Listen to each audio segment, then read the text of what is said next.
بسم اللہ الرحمن الرحیم۔ السلام علیکم ناظرین۔ عمر بن عبدالعزیز رحمۃ اللہ علیہ اسلام کے سب سے پہلے مجدد عمر بن عبدالعزیز ہیں۔ شاہی خاندان میں آنکھ کھولی، ہوش سنبھالا تو اپنے باپ کو مصر جیسے عظیم الشان صوبے کا گورنر پایا۔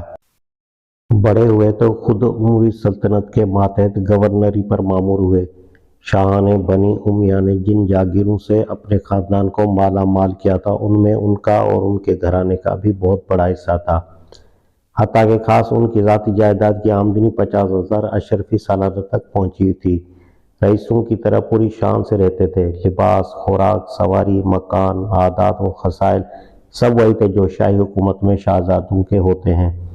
اس لحاظ سے ان کا ماحول اس کام سے دور کی مناسبت بھی نہ رکھتا تھا جو بعد میں انہوں نے انجام دیا۔ لیکن ان کی ماں حضرت عمر رضی اللہ عنہ کی پوتی تھیں۔ نبی صلی اللہ علیہ وسلم کی وفات کو 85 برس ہوئے تھے جب وہ پیدا ہوئے۔ ان کے زمانے میں صحابہ اور تابعین بکثرت موجود تھے۔ ابتدا میں انہوں نے حدیث اور فقہ کی پوری تعلیم پائی تھی، یہاں تک کہ محدثین کی صف اول میں شمار ہوتے تھے اور فقہ میں اجتہاد کا درجہ رکھتے تھے۔ بس علمی حیثیت سے تو ان کے لیے یہ جاننے اور سمجھنے میں کوئی دقت نہ تھی کہ نبی صلی اللہ علیہ وآلہ وسلم اور خلفائے راشدین مہدیین کے عہد میں تمدن کی اساس کن چیزوں پر تھی، اور جب خلافت بادشاہی سے بدلی تو ان بنیادوں میں کس نوعیت کا تغیر واقع ہوا۔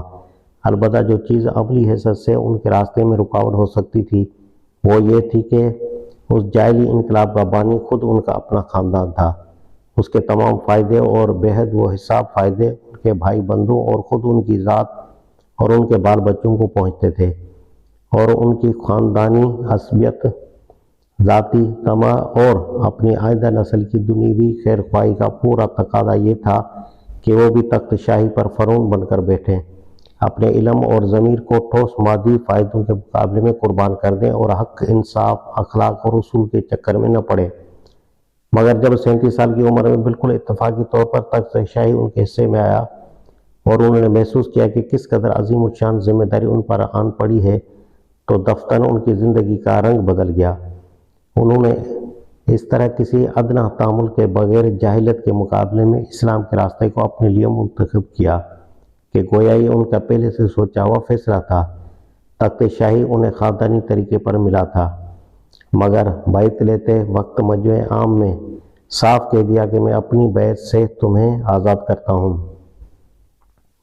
تم لوگ جسے چاہو خلیفہ منتخب کر لو۔ اور جب لوگوں نے برضا و رغبت کہا کہ ہم آپ ہی کو منتخب کرتے ہیں، تب انہوں نے خلافت کی عنان اپنے ہاتھ میں لی۔ پھر شاہانہ کروفر، فرعونی انداز، کیسر و کسریٰ کے درباری طریقے سب رخصت کیے اور پہلے ہی روز لوازم شاہی کو ترک کر کے وہ طرز اختیار کیا جو مسلمانوں کے درمیان ان کے خلیفہ کا ہونا چاہیے۔ اس کے بعد ان امتیازات کی طرف توجہ کی جو شاہی خاندان کے لوگوں کو حاصل تھے اور انہیں تمام حیثیتوں سے عام مسلمانوں کے برابر کر دیا۔ وہ تمام جاگیریں جو شاہی خاندان کے قبضے میں تھیں اپنی جاگیر سمیت بیت المال کو واپس کیں۔ جن جن کی زمینوں اور جائیدادوں پر ناجائز قبضہ کیا گیا تھا وہ سب انہیں واپس دیں۔ ان کی اپنی ذات کو اس تغیر سے جو نقصان پہنچا اس کا اندازہ اس سے کیا جا سکتا ہے کہ 50,000 کی جگہ صرف 200 اشرفی سالانہ کی آمدنی رہ گئی۔ بیت المال کے روپے کو اپنی ذات پر اور اپنے خاندان والوں پر حرام کر دیا، حتیٰ کہ خلیفہ ہونے کی حیثیت سے تنخواہ تک نہ لی۔ اپنی زندگی کا سارا نقشہ بدل دیا۔ خلیفہ ہونے سے پہلے شاہانہ شان کے ساتھ رہتے تھے، خلیفہ ہوتے ہی فقیر بن گئے۔ گھر اور خاندان کی اس اصلاح کے بعد نظام حکومت کی طرف توجہ کی۔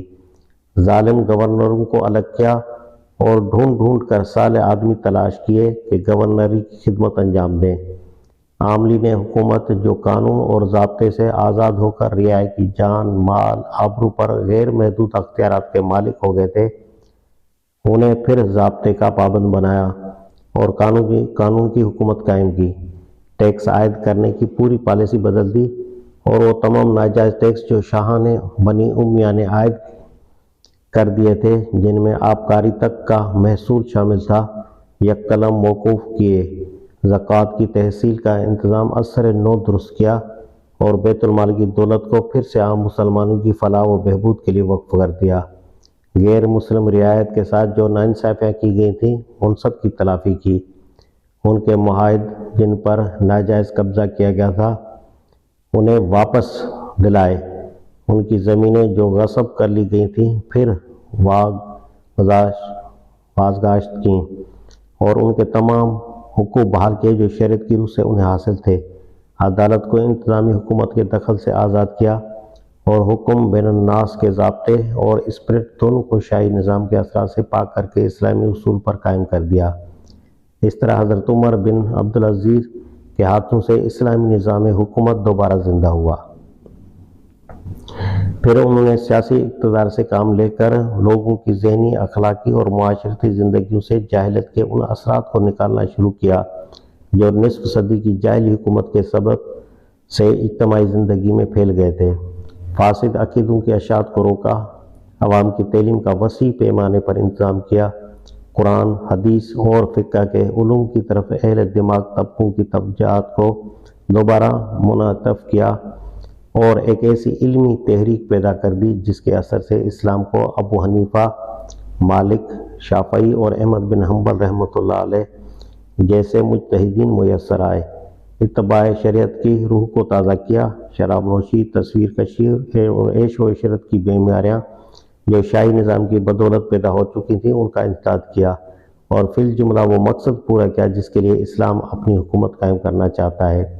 یعنی یہ وہ لوگ ہیں جنہیں اگر ہم زمین میں اقتدار بخشیں تو نماز قائم کریں گے، زکوٰۃ دیں گے، معروف کا حکم دیں گے اور منکر سے منع کریں گے۔ الحج آیت نمبر 41۔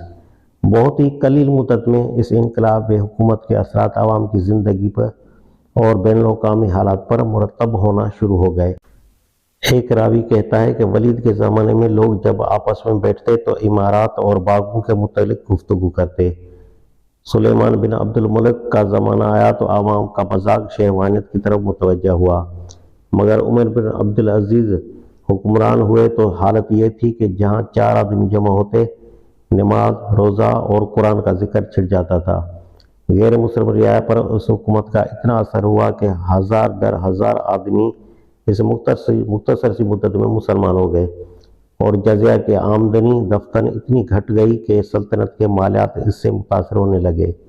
مملکت اسلامی کے اعتراف میں جو غیر مسلم ریاستیں موجود تھیں، حضرت عمر بن عبدالعزیز رحمۃ اللہ علیہ نے انہیں اسلام کی طرف دعوت دی اور ان میں سے متعدد ریاستوں نے اس دین کو قبول کیا۔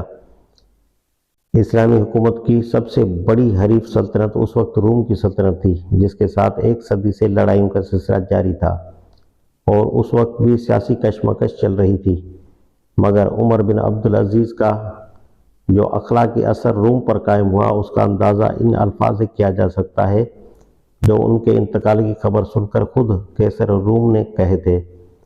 اس نے کہا کہ اگر کوئی راہب دنیا چھوڑ کر اپنے دروازے بند کر لے اور عبادت میں مشغول ہو جائے تو مجھے اس پر کوئی حیرت نہیں ہوتی، مگر مجھے حیرت ہے تو اس شخص پر جس کے قدموں کے نیچے دنیا تھی اور پھر اسے ٹھکرا کر اس نے فقیرانہ زندگی بسر کی۔